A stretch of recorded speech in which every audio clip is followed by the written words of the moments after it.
This is the X-Zone Broadcast Network, broadcasting worldwide on broadcast affiliates and satellite program providers, including CNN Broadcast Network, Sirius Satellite Network, Star Media, Good News Radio Network, Angel Broadcast Network, Wiki Broadcast Network, and WPBN TV. For more information on the X-Zone Broadcast Network, visit us at www.xzbn.net.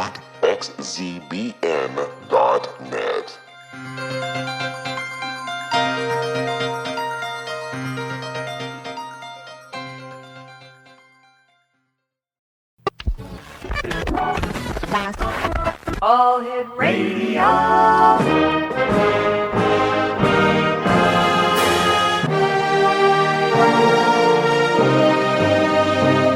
Welcome to the X-Zone, a place where fact is fiction and fiction is reality. Now, here's your host, Rob McConnell.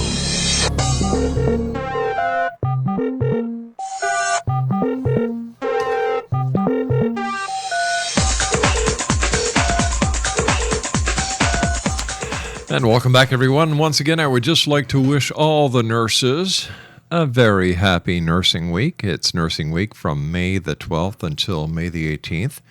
So if you know a nurse, please thank them because, I'm telling you, I've had heart attacks, I've had surgery, I've had a knee stuff done, and it's always the nurses who take care of you, and they take darn good care of you. So from everyone here at Relmar to all the nurses around the world, happy Nursing Week, and thank you for everything you do. Exonation, my guest this hour is Dr. Bruce Davis. We're going to be talking to Dr. Bruce about his book entitled The Love Letters. The Love Letters, St. Francis and St. Clare of Assisi meet Pope Francis. Now, as the world watches with curiosity and admiration as Pope Francis tries to turn around the Catholic Church, one might wonder what the beloved St. Francis of Assisi and St. Clare might have thought of his Herculean efforts. That's a good question. After all, they were among the first to call for a simple, unembellished church that teaches the love of all things, cares for the sick, the poor, while touching the heart of joy in all. And that's precisely what our guest this hour, Dr. Bruce Davis, wondered, which is how he came to write the beautiful, moving, and charming book, The Love Letters, St. Francis and St. Clare of Assisi Meet Pope Francis. Joining me now from California is Dr. Bruce Davis. And Dr. Bruce, thank you very much for joining us, and congratulations on a wonderful book. Thanks, Rob. It's good to meet you, and it's good to talk. Dr. Bruce, what was your inspiration for writing your book? Well, I just spent 12 years living in Assisi, Italy, Wow. which is a very special place in the heart of Italy. Mm-hmm. It's the hometown of St. Francis of Assisi. And so while we were living in Assisi, we ran a retreat center there, and the simplicity of St. Francis and the peace of Assisi, and people from all the world would come and be with us in this retreat center. And then suddenly, a year ago, we have a pope who takes on the name of St. Francis of Assisi. And so we were really excited that, wow, what are the possibilities? I mean, we never imagined there would be such a pope. What if this pope was teaching everybody to become instruments of peace and healing? That would be really different for the church. Well, So that's how the whole thing got started. Well, I must admit that Pope Francis is certainly putting the Catholic Church on its heels, turning a lot of heads, spinning a lot of people in every direction. I've had the opportunity of speaking to members of his protective service staff, and he is one heck of a security challenge, but this is who he is. He is the Pope of the people. And, when was it? 2 weeks ago, he called up a lady in Argentina and spoke to her because she couldn't get any answers from anyone else about divorce. And he said, you can go and take communion. It's okay for a pope to do this. Like, this is, my God, this man is truly changing the Catholic Church. And a quick question before we go to commercial. Is this in your opinion, sir, what St. Francis of Assisi would have done himself if he would have been made Pope? Yeah, he was so humble. He did not even call himself a brother. He said, we're brothers minor. He never became a deacon. He never became a priest. So for the Pope to take on this heart of St. Francis, that's a big move. And really, they're opposites. Francis was not interested in power, was not interested in possessions. He was only interested in opening his heart to nature and everyone. So it's a big step. It's a big step, but St. Francis lived in a different time than Pope Francis is, and I think Pope Francis took the power to make the changes that are so necessary and to bring the Catholic Church up to the 20th century. So I think that, I guess when you make a comparison of St. Francis of Assisi back then to Pope Francis of 2014, there are a lot of similarities. Yeah, the church back then, at the time of St. Francis, was much worse than the church now. It was all about power and politics. The rich people would have seats, the poor people would stand in the back. I mean, and St. Francis brought back the spirit of the real church, and I think Pope Francis is trying to do the same. Doctor, please stand by. You and I have to take our first commercial break. X-Zone Nation. Our very special guest this hour is Dr. Bruce Davis. He's the author of The Love Letters. St. Francis and St. Clare of Assisi meet Pope Francis. My name is Rob McConnell. This is the X-Zone, and the good doctor and I will be back on the other side of this commercial break in 2 minutes as we continue around the world on the X-Zone Broadcast Network and our vast and growing family of broadcast affiliates and satellite providing programmers from our broadcast center, where right here in Hamilton, Ontario, Canada. I'll be back on the other side of this break. Don't go away.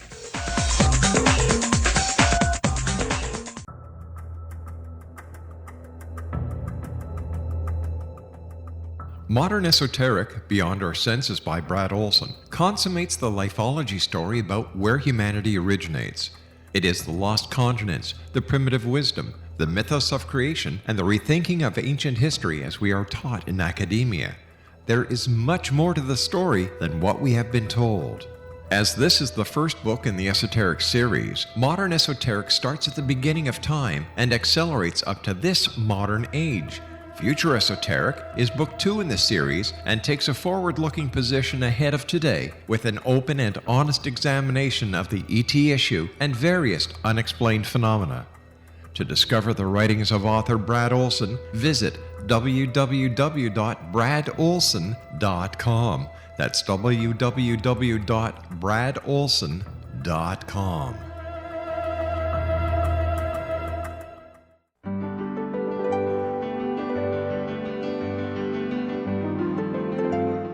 Named one of the world's greatest psychics, Elizabeth Joyce is now giving readings worldwide via Skype.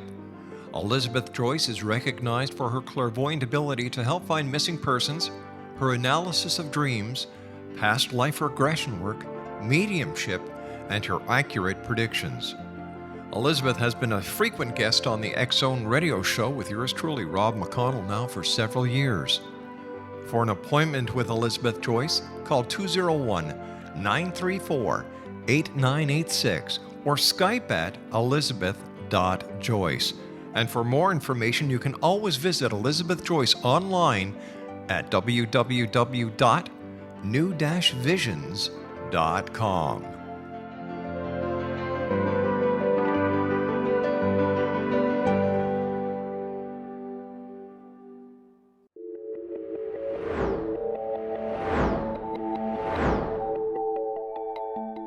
Do you have a dis-ease that you would like to alleviate through a natural means? Have you been contacted by angels, ghosts, or even extraterrestrials and want to validate these experiences? Or would you simply like to speak with someone who can help you find your life's purpose? I'm Dr. Joseph Mara, and I'm offering my services free of charge for first-time clients contacting me during the month of April.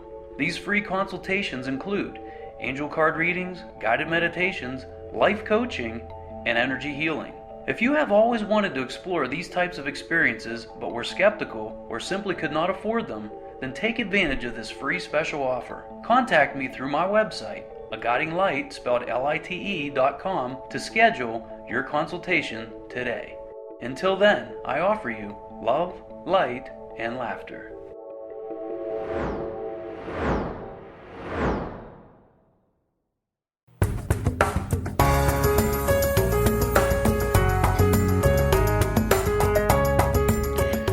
Coming to you from Hamilton, Ontario, Canada, this is the X Zone with yours truly, Rob McConnell, on the XZBN network. Our guest this hour is Dr. Bruce Davis. He's the author of The Love Letters, St. Francis and St. Clare of Assisi Meet Pope Francis. And his website is www.thesilentstay.com. Maybe for our listeners around the world who may not have an idea of Catholicism, who was St. Francis, besides being a lover of nature, all creatures, and the poor? Oh, it's a good question. He was a very special person, because what happened in the 12th century, the church was becoming, more about politics and power and rules, and it was a place for the rich, and the normal people and the poor people were left out. And so St. Francis came from a wealthy family, but he realized that there is much more to life than accumulating wealth.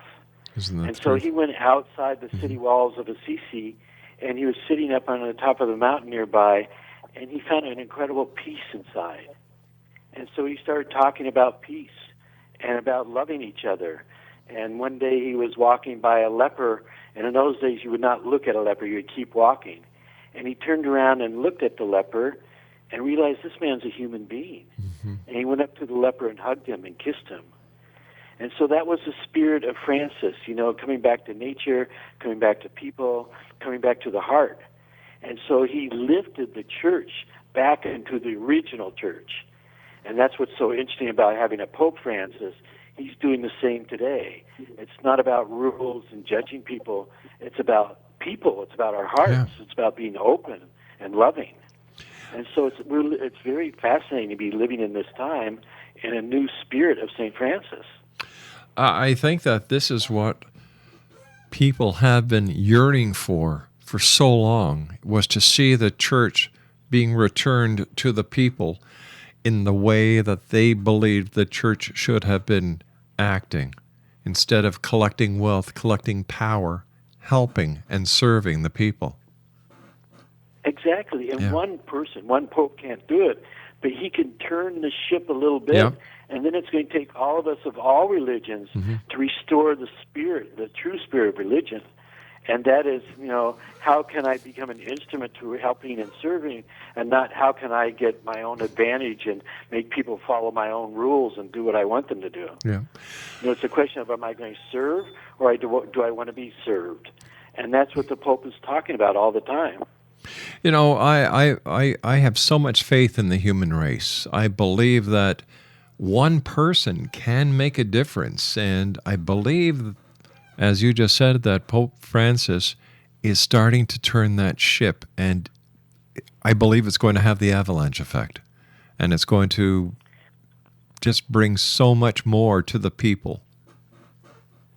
I agree with you totally, and the reason why we wrote the book is because most people are watching the Pope and wondering, is he conservative, is he liberal, is he going to change the church and all these things, but they don't understand the real inspiration behind the Pope is St. Francis of Assisi. So it's not really about politics, it's about a spirit of heart, and bringing the heart back in the church, and having humility, and washing the feet of prisoners, and washing the feet of old people and crippled people.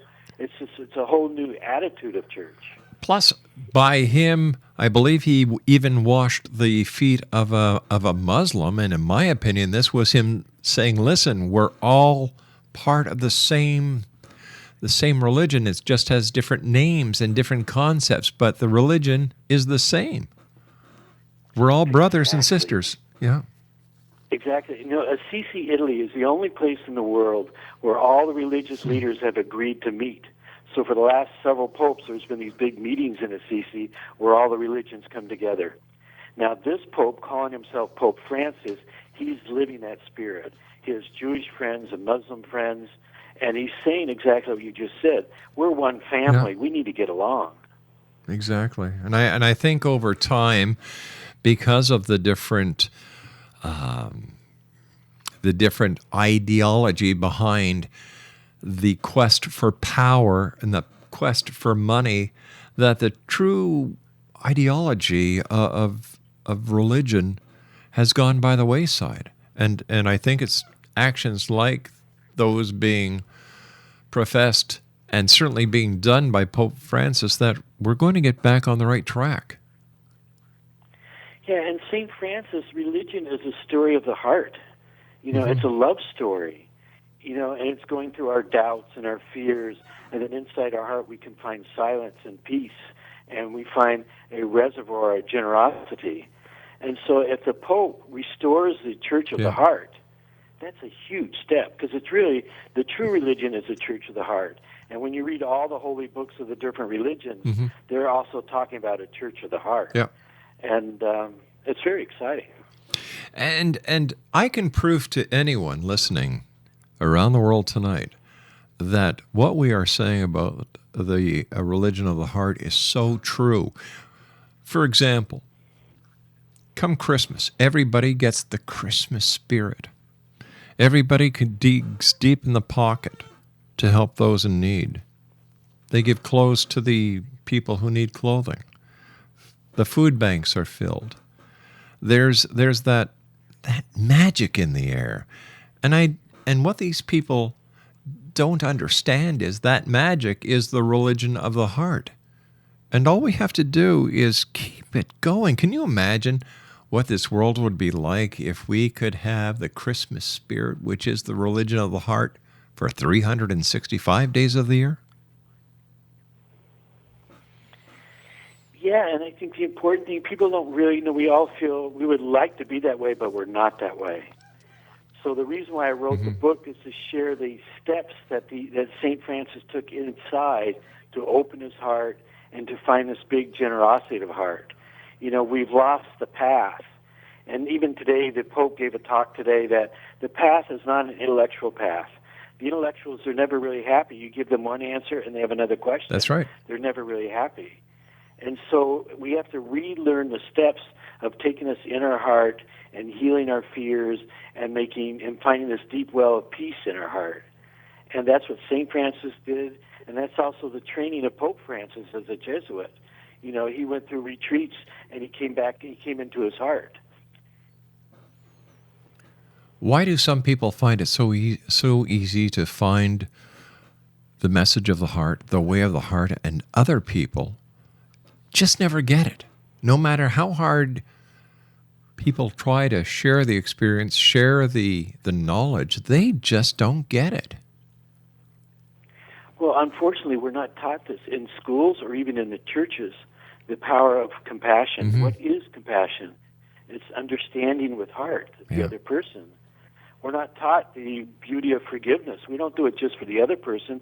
We do it for ourselves, because you can't be happy and be angry. That's right. You learn how to forgive. So we're not taught the skills of the heart. Hopefully Pope Francis will open the doors and the church will teach. How do you have a open heart? How do you be available? Most people go to church and they're just thinking for an hour and they don't feel anything. Well, you don't feel anything if you're thinking for an hour. You feel something if you're in your heart and we're available and we're open. And so it's a whole other way of being. I think over the years, the concept of church going from the meaning of the heart, the message of the heart, to the rich and the power has remained and turned into a sociological event. And people today go to church because of social need, social acceptance.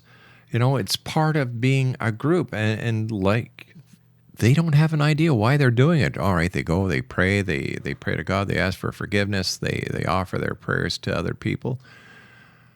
But once that hour is up, it's back to you. It's back to the usual way of living.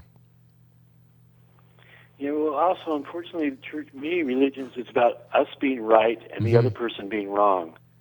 So they meet for an hour and share how right we are and how wrong everybody else is. And that's not really what religion is about. You know, Jesus Christ and all the great teachers, they reached out to everybody.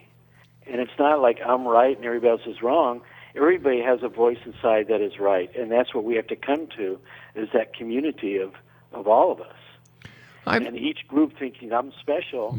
Well, each group is special, but everybody is special. I've often wondered why there are no community churches where within the same church or the same building, the same meeting place, there would be a rabbi, there would be an imam, there would be a priest, there would be a minister, and the exchange and respect, in my opinion, that would come from a service like this would get us to the path that you're talking about a lot faster than the conventional methods will.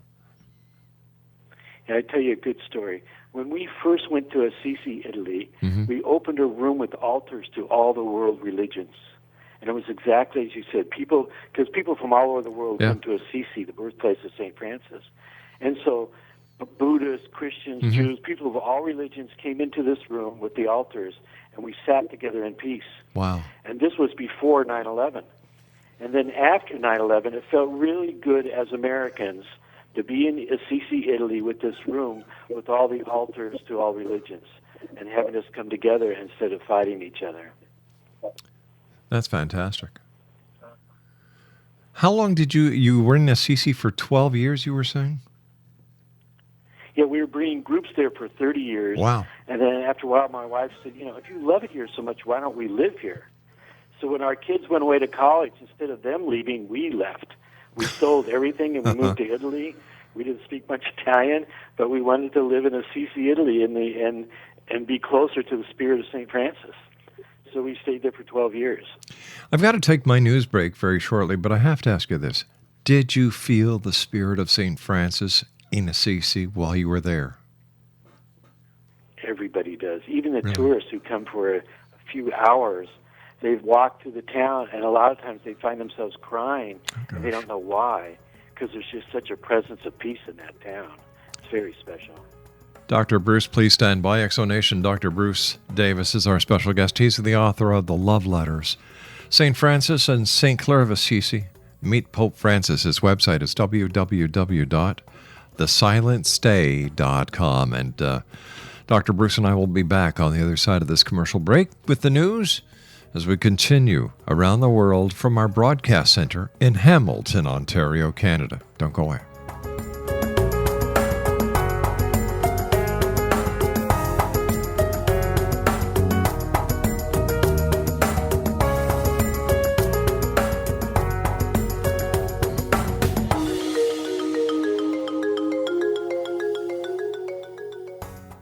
Are you considering calling a psychic to read your situation? Then consider David Champion, a psychic medium for more than 20 years with thousands of readings under his belt. David Champion will make you feel comfortable. He has proven to be honest and accurate. He's a straight shooter. There's no guesswork. What he sees is what you get. While he is a medium, most of the calls focus on relationships, not only love, but work, school, neighbors, and more. Need help with finding a job and preparing for the interview? Are you dealing with people who are obstacles in your path? For more information, go to davidchampion.com, $1.50 per minute paid by credit card with a minimum of 30 minutes. For your reading with David Champion, call 1-877-702-8598. That's 1-877-702-8598.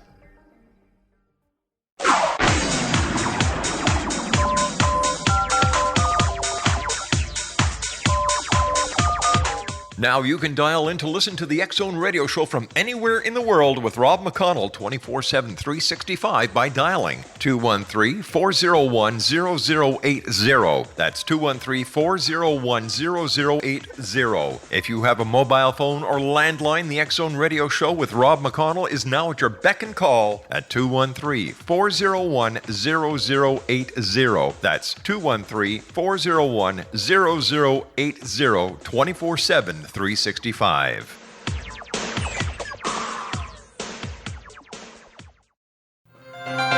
This is the X-Zone Broadcast Network, broadcasting worldwide on broadcast affiliates and satellite program providers, including CNN Broadcast Network, Sirius Satellite Network, Star Media, Good News Radio Network, Angel Broadcast Network, Wiki Broadcast Network, and WPBN TV. For more information on the X-Zone Broadcast Network, visit us at www.xzbn.net.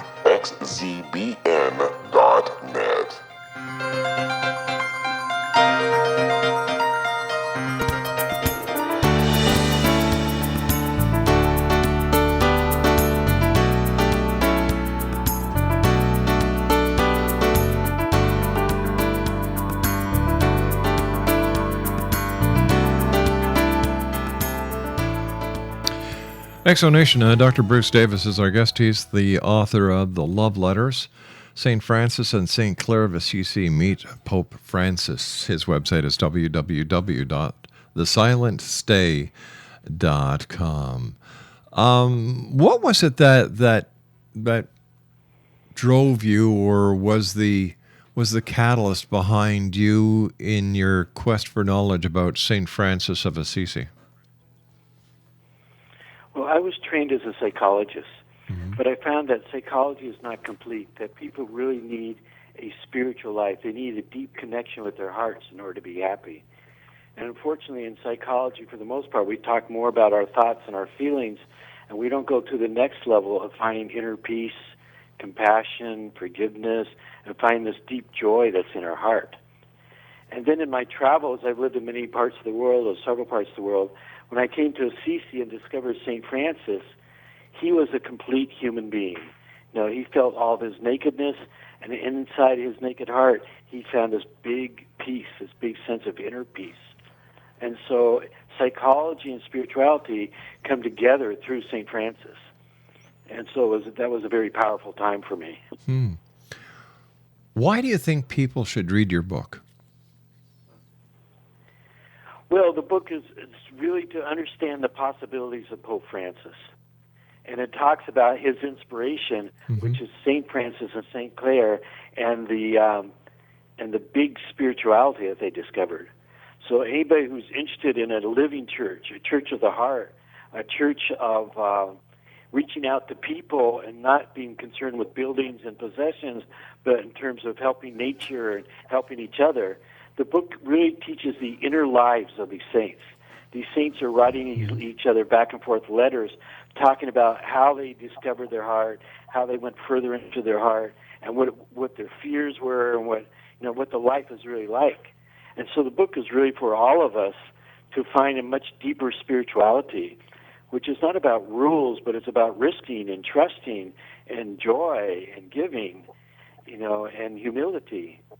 So it really shares the lives of these great saints and more important, their hearts and how they did it. When you look at all the people that you've had the opportunity of having stayed with you at your retreat center, Silent Stay, what have you learned personally by meeting all these people? Well, it's really interesting. Our culture is so intellectual. But what happens in a few days when people unplug and spend a few days in silence or peace and quiet, instead of being so busy with our minds, you can actually come and feel the presence of quiet in our hearts.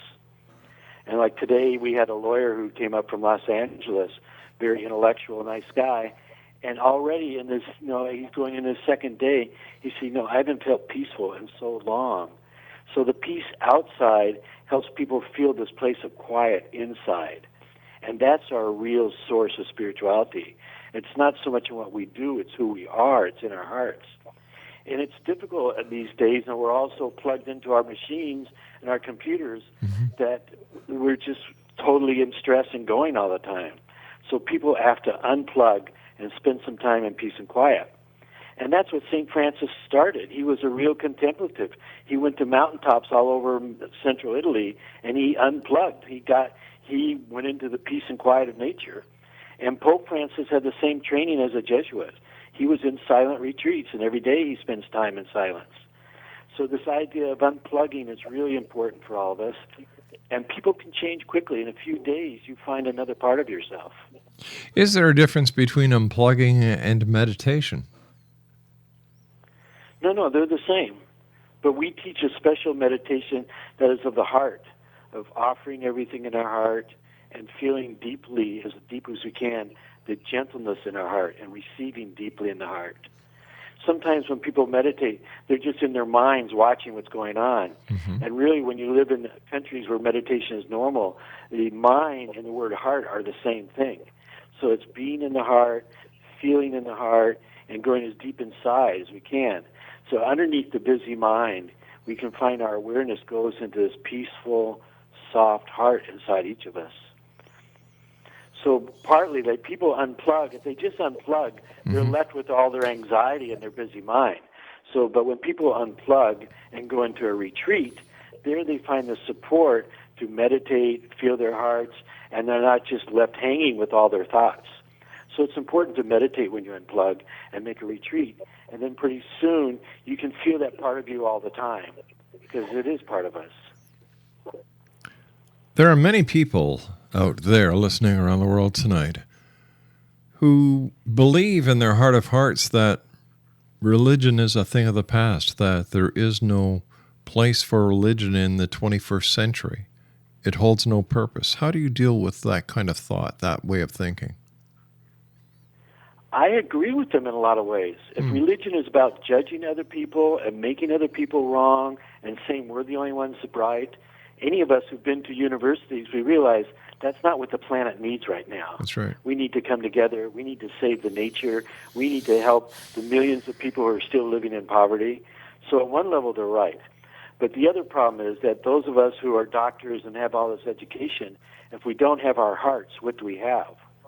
So if you just have an intellectual life, life can be very lonely and very dry and very separate. So we all need to come back to our hearts. We need a living church. That's the only thing. It's not about judging and making others wrong. It's about learning how to be in our hearts, learning about compassion and forgiveness, and finding our joy. You know, if we just have our intellectual abilities but we don't have joy, what do we have? And so I understand those people, and it's true that church has to become alive again, and hopefully this Pope and all the rest of us, we can bring church alive through our own actions. How do we balance church, school, education with all the different religions and the political correctness that we all are subjected to these days? Yeah, but at the end of the day, we're all human beings, and we all have the same fears and the same desires. And so as Buddhists and Christians and Jews, we all come to our heart, we realize we're in this together. We need to save the planet, we want to help each other, and we want to have joy. So would you say the reservoir of joy is not outside of us. Our real joy is in our hearts. So would you say it's time to scrap all the different religions and form one new combined religion? No, I think all the religions are beautiful. You know, I spent time in India, I spent time in Thailand with Buddhists, you know, and then, of course, we've been in Italy, and we love Italy and the Italians and the Catholicism. I think we need to come to the heart of all religions. And each of us would be a heartful Jew or a heartful Christian or a heartful Hindu. And I have good friends who are in different religions. And we're really close friends. It doesn't matter we're in different religions. It's the same heart. And when you get beyond the appearances, we're all doing the same thing. So we opened up a silent retreat in Italy, and we have another one now in California, and people of all religions come, because in silence there is no religion. It's just a religion of the heart and the nature and letting go of all of our busyness and just unplugging for a few days and finding as much peace inside as we can. And so I think at its essence, all religion needs to come back to this essence, which is inside of us. All right. If there is no religion in silence, and silence is the key, why do we need religion? Well, religion does bring us to the silence. You know, there's beautiful rituals, there's beautiful prayers, the angels in Christ and the teachers. The Dalai Lama is very beautiful, just like the Pope. So we need people to be examples of St. Francis and St. Clare. We need people to be examples of what it's like to be peaceful and loving. This Pope, when he's washing the feet of prisoners and stuff, we need that example. And so that's why we have religion. Priests should be examples of the religion and not examples of judgment and something else. And so I've been in other cultures where the priests, men and women, they're examples of the religion, so they teach us through their example.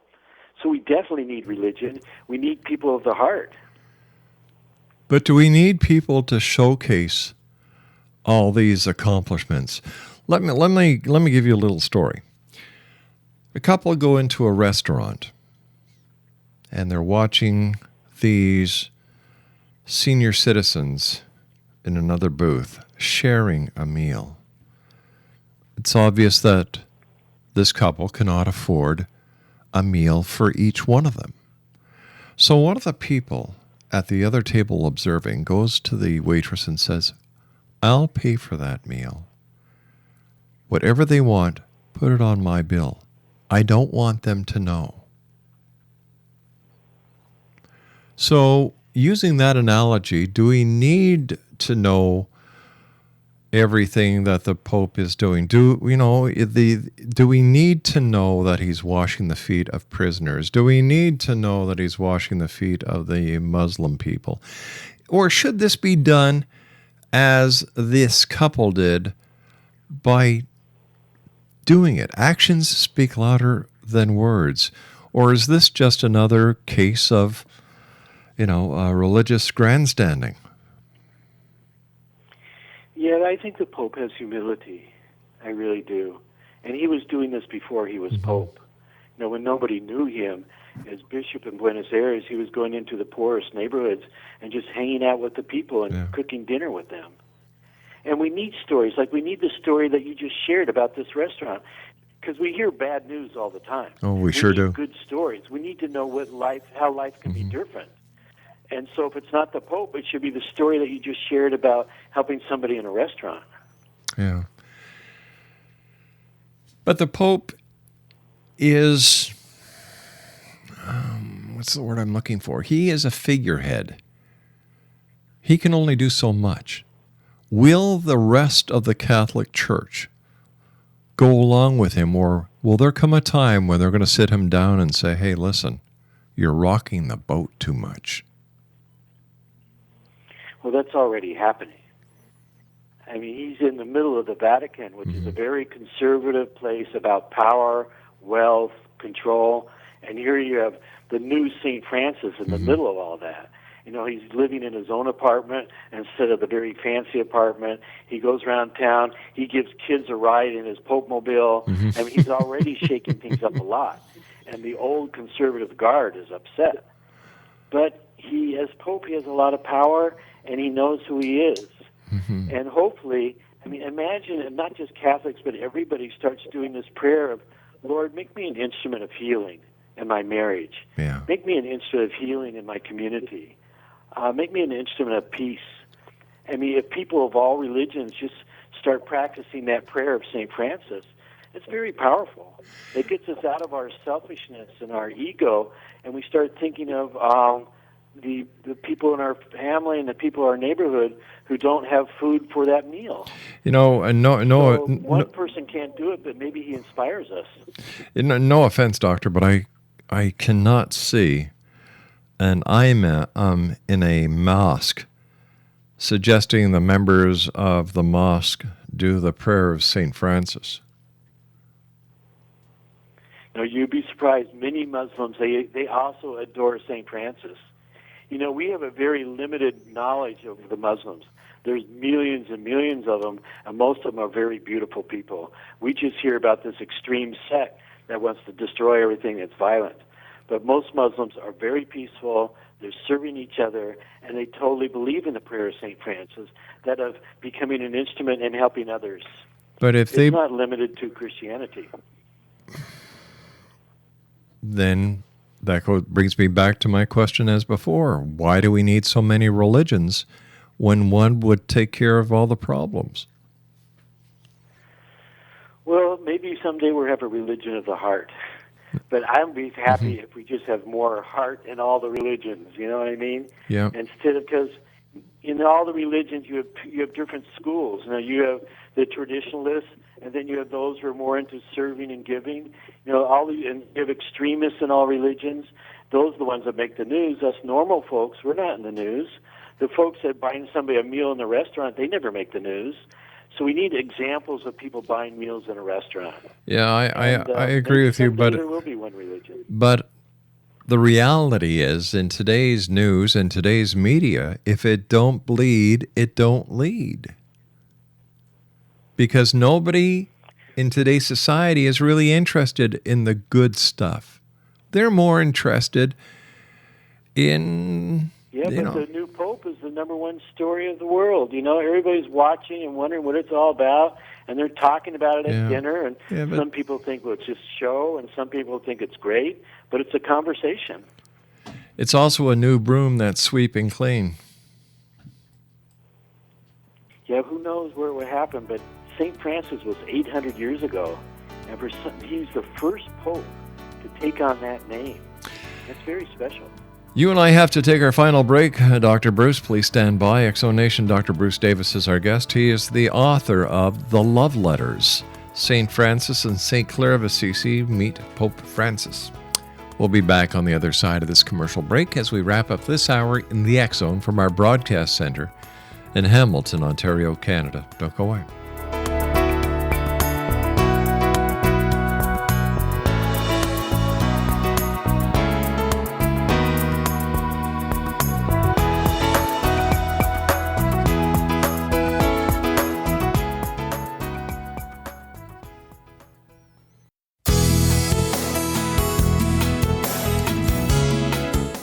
With each new extreme weather event or terrorist act, it becomes increasingly obvious that we live in uncertain and challenging times.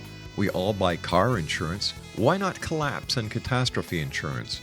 Matthew Stein, an MIT-trained engineer and green builder, has written 2 outstanding books to help people prepare, plan for, and deal with everything from minor situations lasting a few days to full-on collapse. Matt's first book, When Technology Fails, is a manual for self-reliance, sustainable living, and surviving the long emergency. This massive book covers the gamut from first aid and emergency preparedness to alternative healing, renewable energy, primitive living skills, and 18th century technologies that could be critical to your comfort and survival in a long-lasting crisis. Matt's second book, When Disaster Strikes, is a comprehensive emergency preparedness handbook and survival guide. When Disaster Strikes is an essential item for every family's go bag. Both books are available at all usual sources. There's a wealth of totally free information posted at whentechfails.com, and author-signed copies may be purchased at mattstein.com. That's www.whentechfails.com and www.mattstein.com.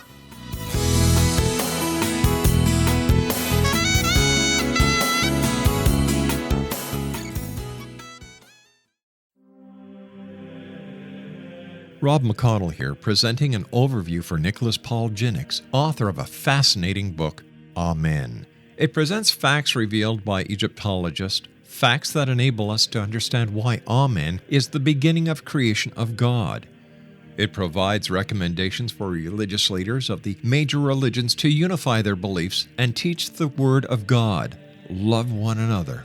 Amen informs people how mankind conceived God. It was the Egyptians that developed the concepts of a soul, a hereafter, and Son of God. And finally, after the worship of many gods, they conceived the belief in one universal God, the maker of all there is. For more information, visit www.futureofgodamen.com. That's www.futureofgodamen.com.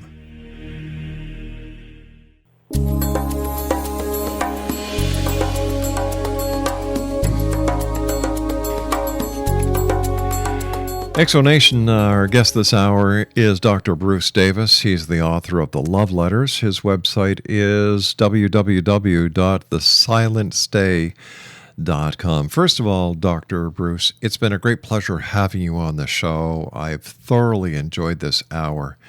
And you wanted to give our listeners a special invitation. Yeah, I really enjoyed meeting you and enjoying the message that you're giving in your show. And just want to encourage people, to live for their hearts, to live for their joy. And, St. Francis used to say stone by stone or step by step. But that's the true life. Now, how can our listeners contact you? Our How can our listeners contact you if they'd like more information about your retreats, Silent Stay? How can they contact you, sir? Well, the best thing is go to the website. We offer retreats in Assisi, Italy, then here in Northern California near Napa, and it's silentstay.com. And then you can find us through the internet. That's the easiest. I have to ask you this. Have you sent a copy of your book to Pope Francis? He's a busy guy. I don't think we could just send it, but we have somebody who's trying to get a copy to him, and we'll just see what happens. We're not officially part of the Catholic Church, so we have friends in the church, and we're just doing the best we can. I guess. But we're doing our part to support him to live the heart of St. Francis, and it's not easy in a very conservative church. I guess my final question for you tonight, sir, is what is your vision of the church were it to be truly well, serving, and lifting hearts? I imagine every day when people went to church, they start off with the prayer, Lord, make me the instrument. Where there is anger, let me find peace. Where there is hatred, let me find joy. That we want to be instruments of peace and healing. I mean, that would be a radical change in the church. Yeah. And it could spread to other churches, too, because it's not limited to one religion. And that's very powerful. As a group of people, we come together and we help people feel better. We help serve them. We come together and have a meal together. I mean, the possibilities are unlimited. Yeah. And the Pope can only set an example for the rest of us. I guess after our conversation for this past hour, which has gone by so fast, to put the message that St. Francis was talking about over 800 years ago into a context today that many people will be able to associate with is all you need is love. That's all it is, to be less busy with our mental lives and stress and take time for our hearts. A quick story. In 1975, I wrote a book called The Magical Child Within You, and it was the first book on the inner child.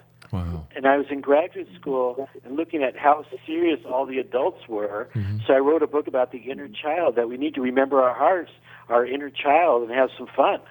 And now this idea is very normal, but it's all about each of us finding a life of joy and a life for our hearts. And of course, all that equates down to one simple word, love, because that's what all the religious leaders are trying to teach us, is all you need is love. Yeah, and they teach by setting examples. That's all we can do is set examples. Dr. Bruce, I want to thank you ever so much for joining us, sir. It's been a great pleasure, continued success, and I truly look forward to the next time you and I meet back here in the X Zone. I appreciate everything and the best for everything for you. Thank you. Thank you, Doctor. Exonation, Dr. Bruce Davis has been my guest this hour. He is the author of The Love Letters. St. Francis and St. Clare of Assisi meet Pope Francis. His website is www.thesilentstay.com. I'll be back on the other side of the news at 6.5 minutes past the top of the hour as we continue around the world from our broadcast center in Hamilton, Ontario, Canada. My name is Rob McConnell. Don't go away.